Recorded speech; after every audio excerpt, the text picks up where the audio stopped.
مرضی اور مرضی سے پہلے جو آج کل خواتین خود کہتی ہیں کہ بھائی جب تک انڈرسٹینڈنگ نہیں ہوگی شادی کیسے ہوگی، اور انڈرسٹینڈنگ کے نام کے اوپر جو کہ پورے کی پوری ویسٹرن فلسفی جہاں پر شادی سے پہلے بچے ہو جاتے ہیں، ہمارے ہاں الحمدللہ وہ تو نہیں ہو رہا لیکن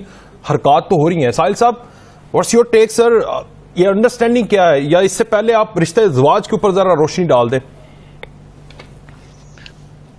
رشتہ ازدواج جو ہے وہ واحد انسٹیٹیوٹ ہے جو کہ انسانوں کے اندر اللہ تعالیٰ نے ایک نظام کے طور پہ رکھا تاکہ ان کی وہ والی ٹریننگ ہو سکے جس میں وہ سارے اوصاف نکھر کے سامنے آئیں. جن میں سے ایک جو وصف ہے وہ ایک صفت جو ہے وہ اللہ تعالیٰ کی خدا داد ہے، وہ جو حیا کی ہے. اور وہ حیا کی جو صفت ہے وہ صرف رشتہ ازدواج کے بعد ہی آپ ایک ایسے پیڈسٹل پہ کھڑے ہو کے اپنے گھر والوں کی بھی ٹریننگ کر سکتے ہیں کہ جس کے بعد وہ آپ کو بھی اس کٹہرے میں کھڑا کریں تو بری ذمہ کریں کہ ہاں یہ جو اس کے قول و فعل میں تضاد نہیں ہے، اور وہ اسی پیرائی کے اوپر چلیں کہ جس پہ ان کو ویلیو سسٹم کے بارے میں تبلیغ دعوت کی جا رہی ہے ماں باپ کی طرف سے. اب زیادہ تر لوگ جو اپنی گرل فرینڈ کے ساتھ اپنے بوائے فرینڈ کے ساتھ کئی سال گزارتے ہیں، اس کے بعد شادی کے بعد بچوں کو اسلام سکھانے کی باتیں کرتے ہیں، تو میرا تو ماننا یہ ہے کہ پھر بھی اسلام تو سکھانا ہی چاہیے، مگر بچوں کو پھر وہ ہیلا بھی مل جائے گا کہ خود تو آپ 900 چوہے کھا چکے تھے اور ہمیں ڈائریکٹ حج پہ جانے کی بات کر رہے ہیں. تو یہ ایک وشیس سرکل ہے جس میں آپ انٹر ہو جائیں گے. اور آج کل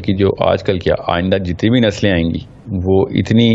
تواتر سے ایکسپوجر لے رہی ہیں اس انفارمیشن کا، اس آرگیومنٹ کا، کہ جس میں وہ فیلسی ہے، دماغ کا ایک مرض ہے کہ جس کے تھرو وہ یہ سمجھ لیتا ہے کہ اگر ایک بندہ خود غلطی کرتا ہے تو اس کو یہ بھی اجازت نہیں ہے کہ وہ اس کی تصحیح کی ترغیب بھی کر سکے. تو ہوتا یہ ہے کہ پھر اس مرض کی ظاہر ہے پھر وبا پھیلی ہوئی ہے. تو آپ اپنے بچوں کو جب دین کی طرف لانے کی کوشش کریں گے تو بچے اسی مرض کے اوپر کھڑے ہو کے آپ کے اوپر چلائیں گے کہ خود تو آپ کی امی، ہماری امی آپ کی گرل فرینڈ رہی ہیں اور ہمیں آپ کہہ رہے ہیں کہ بوائے فرینڈ نہ بنائیں. تو یہ وہ مرض پھر ایک وشیس سائیکل میں انٹر کروا دے گا آپ کو. اور ماں باپ پھر ایسے ناقص العقل ہوتے ہیں، وہ کہتے ہیں ہم تو خود کیا کہہ سکتے ہیں، ہم تو خود پہلے کورٹ شپ میں رہے ہیں 2-2 3-3 سال، کئی دفعہ 10-10 سال بھی. تو وہ پھر ترغیب بھی چھوڑ دیتے ہیں. سو یہ ایک معاملہ ایسا ہے کہ جس میں آپ کو پتہ ہونا چاہیے کہ آپ جتنا جلدی ہو سکے اس کی تصحیح کریں کہ سب سے پہلے تو خدا نہ خواستہ آپ سے غلطی ہو بھی رہی ہے تو اس کا یہ مطلب نہیں ہے کہ بچے بھی وہ غلطی دہرائیں گے. دوسرا جو پروبیبلسٹک ڈائیگرام میں نے پلاٹ کی ہوئی ہے جو کہ میں بڑے عرصے سے کر رہا ہوں کہ بچے کے ماں باپ بے شک مولوی صاحب ہی کیوں نہ ہو، امی عالمہ ہی کیوں نہ ہو،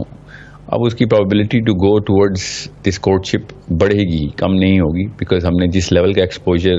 اس کو تھریش ہولڈز بولتے ہیں، اسکیلنگ بولتے ہیں سائیکالوجی میں، وہ اسکیلز ہی ہم نے توڑ دیے ہوئے ہیں کہ جن اسکیلز کے اوپر اللہ تعالیٰ کو سینٹرلائز پوزیشن دی جائے اور اس سینٹرلائز پوزیشن کے تھرو تمام تر افیکٹ جو ہے نا ہائر اینڈ لوور آربٹس میں دیا جائے. جتنے بھی سرکلز اللہ تعالیٰ کے گرد ہم طواف کریں گے تو وہ جتنا آپ اللہ تعالیٰ کو سینٹرلائز کریں گے تو آپ بے شک خود ابو جہل ہی کیوں نہ ہوں آپ پھر بھی دین پھیلا سکیں گے. مگر اگر آپ خود کسی ایک جگہ پہ بھی غلطی کر بیٹھے ہوں گے اور اللہ تعالیٰ کو سینٹرلائز نہیں کیا وہ آپ نے اپنے بچوں کے سامنے، تو پھر وہ آپ کی غلطیاں پکڑ کے اس سے بڑی غلطیاں کیا کرے گا. سو یہ 2 بڑے مسائل ہیں جس کی وجہ سے جو آپ نے جو بات کی ہے نا یہ اس کی کازز ہیں. So if I were you, if I was any one, تو میں سب سے پہلے جیسا مرضی رہا ہوں اپنی ماضی میں اپنے بچوں کے درمیان اللہ تعالیٰ کو سینٹرلائز کروں اور اپنی کوتاہی کو بھی اگر بڑے سر عام بتاؤں کہ بھیا میرے سے غلطی ہوئی ہے، اسی لیے تو آپ کو بتا رہا ہوں کہ غلطی نہ کرنا، میں اس راستے سے چل کے آیا ہوں اس لیے آپ کو بتا رہا ہوں. میں ایک آخری اور بات کر دوں، اب تو سائنس بھی اتنی آگے جا چکی ہے کہ ہمیں پتہ چل چکا ہے اب کہ یہ جو لڑکی لڑکے کے آپس میں اختلاط ہوتا ہے، یہ جس قسم کے بھی معاملے ہوں، جتنی بھی آپ شاعری کرتے ہیں اس کے سامنے بے شک آپ کوئی غلط قسم کے فیل نہ کرتے ہوں،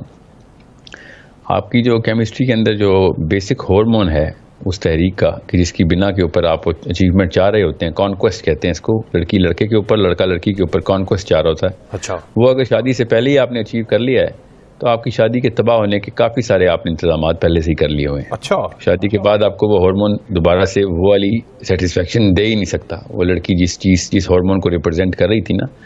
وہ سیکشول ہارمون نہیں ہے, وہ اچیومنٹ کا ہارمون ہے. تو وہ آپ کا ہارمون اتنا ڈائلیٹ کر دیتی ہے لڑکی یا لڑکا بھی کہ جب آپ شادی کے بعد وہی والی اچیومنٹ چاہتے ہیں اس سے تو وہ ملتی نہیں ہے, تو آپ ایک دم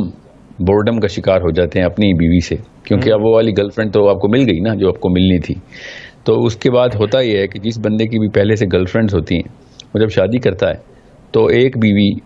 اتنی ڈوپامین, اس ہارمون کا نام ہے ڈوپامین, ریلیز ہی نہیں کروا سکتی آپ کے دماغ میں, ذہن میں, دماغ میں. تو وہ پھر ایکسٹرا میریٹل افیئر کی طرف جائے گا ہی جائے گا, بیکاز اس کو پھر دوسری چاہیے ہوگی تاکہ وہ والی ڈوپامین نشہ ہے نا, بس وہ نشہ پورا کر سکے. تو یہ ایک ایسا وشیس سرکل ہے جو کہ اب نیورو کیمسٹری کے تھرو بھی ہمیں پتہ چل چکا ہے کہ جتنی زیادہ کورٹشپ کریں گے اتنا ہی زیادہ آپ کا دماغ شل ہو جائے گا اور آپ وہ والا رشتہ نبھا ہی نہیں سکیں گے, کیونکہ آپ کے اندر